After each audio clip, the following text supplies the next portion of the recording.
हरे कृष्ण। हमने देखा किस प्रकार से पांडवों को बहुत अच्छे से द्यूत क्रीड़ा के लिए एंटाइस किया गया।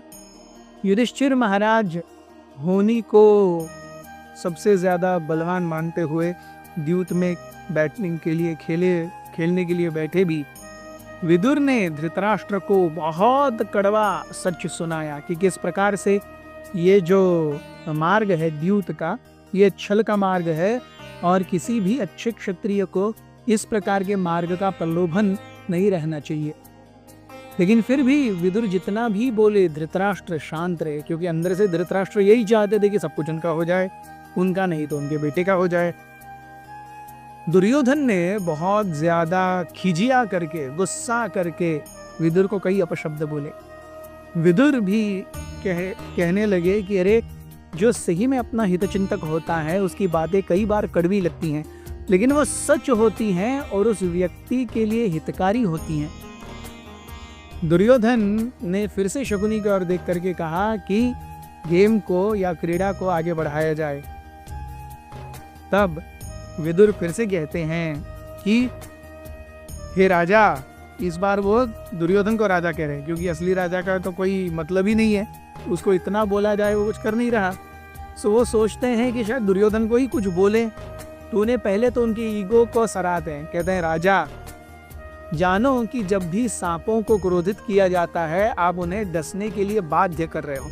सांप अपने अपने से जा रहे हैं, आप उन्हें क्यों लकड़ी से मार रहे हो? क्या आप देखते नहीं?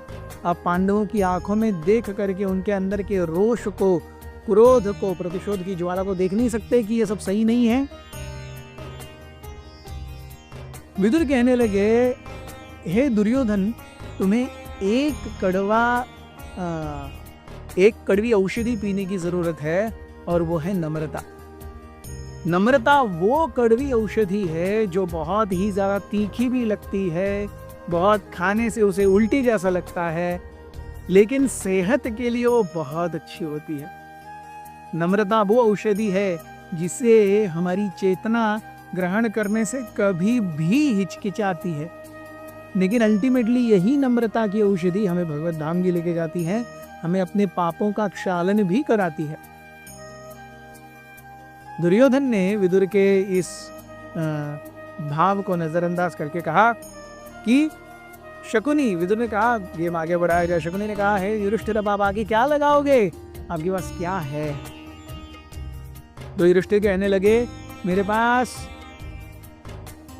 10, 100, हजारों, लाखों, करोड़ों की मात्रा में सोने के सिक्के हैं। जितना मेरे पास सोना है मैं सब दांव पे लगाता हूं। फिर से शकुनी ने चाल चली और यंत्रवत, जैसे एग्जैक्टली आप काउंटिंग को कहीं पर भी, एक मशीन को कहीं पर भी स्टॉप कर सकते हैं, वैसे वो जो पासे थे जो शकुनी के हाथ में थे, वो शकुनी ने बोले हुए डिजिट्स पर, नंबर्स पर ऐसे आकर के अटक रहे थे जैसे शकुनी उन्हें यंत्रवत कंट्रोल कर रहे हो, मंत्रवत कंट्रोल कर रहे हो। युधिष्ठिर ये भी हार गए। युधिष्ठिर के चेहरे पर जो है वो कड़वाहट, घबराहट और पसीना दिखने लगा। युधिष्ठिर का पूरा शरीर पसीने से लथपथ हो गया। अब क्या करें, अब क्या करें, अब क्या करें? युधिष्ठिर जानते थे कि यह सब सही नहीं हो रहा है, but as if a very different power has gripped him. वे सोच रहे थे कि अगर मेरे परम मित्र केशव यहाँ पर होते तो इस सब से मुझे पक्का बचाते हैं, लेकिन अगर केशव मेरे मित्र हैं और वो चाहते हैं कि मैं ऐसा रहूं, तो मुझे ऐसा रहने में कोई संकोच नहीं है, और अगर वो चाहते हैं कि मुझे वापस मिल जाए तो उनके हिसाब से मिल ही जाएगा। उन्होंने कहा कि मैं नकुल को दांव पर लगाता हूं। वो नकुल जो सुंदर है, नौजवान है, उसके घुंघराले बाल हैं, उसकी आंखें ऐसी हैं कि कामिनियों के आंखों को भी पूरी तरह से कम दिखा दे। वो नकुल जो नखशिखांत गहनों से लदा हुआ है, इस नकुल को मैं अब दांव पर लगाता हूं। युधिष्ठिर ने पासे चले, युधिष्ठिर के पासे तो आने से रहे। शकुनी ने पासे चले, बराबर जो नंबर शकुनी बोलते वहीं पर पासे आके रुकते। Nakul was lost. फिर आगे बढ़ी सभा, बोले अब क्या लगाओगे?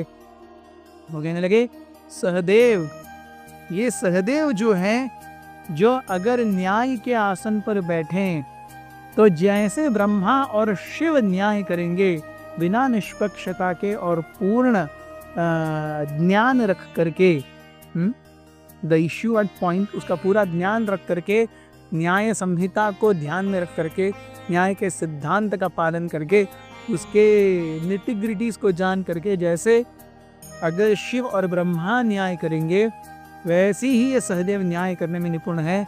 ऐसे सहदेव को जो पूरी तरह से निष्पक्षता में जड़ित है, उसे मैं अब स्टेक पर रखता हूँ, उसे मैं दांव पे लगाता हूँ। फिर से पासे चले। शकुनी ने जैसे ही पासा लिया, जो शकुनी ने डिजिट बोला, पासा वहीं पर आकर के रुका। Sahadev was lost. अब युधिष्ठिर महाराज, ये दिख रहा था ये अब नॉर्मल नहीं है, ये कहीं का कहीं जा रहा है game. Yes, 2 of Madri sons, 2 of Pandavas are lost. और लॉस्ट मीन्स परमानेंटली लॉस्ट। ऐसा नहीं कि 1 महीना सेवा करके जाके आएगा, इंटर्नशिप नहीं है ये। Yes, it is like a bonded labour. Internship मतलब जाओ 6 महीने काम करो वापस आ जाओ। बॉन्डेड लेबर मीन्स वो उनके बच्चे सब उन्हीं के बस।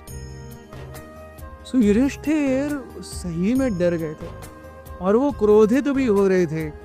शकुनी ने युधिष्ठिर को देखा और बोला, अरे माद्री के बेटों को दांव पर लगा दिया, अब खुद के भाइयों की बात आ गई तो पसीने से लथपथ हो रहा है चेहरा। युधिष्ठिर को इतना गुस्सा आया, उन्होंने शकुनी देख करके कहा, हे मूर्ख, तुझे लगता है मैं अपने भाइयों में भेदभाव करता हूँ?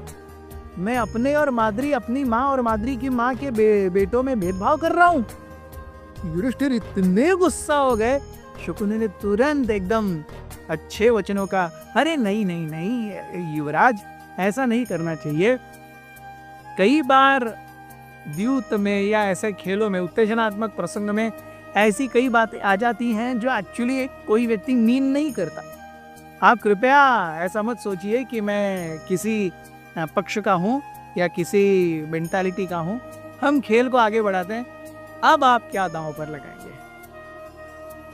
सो then Arjuna put to stake, Yudhishthir put to stake Arjun.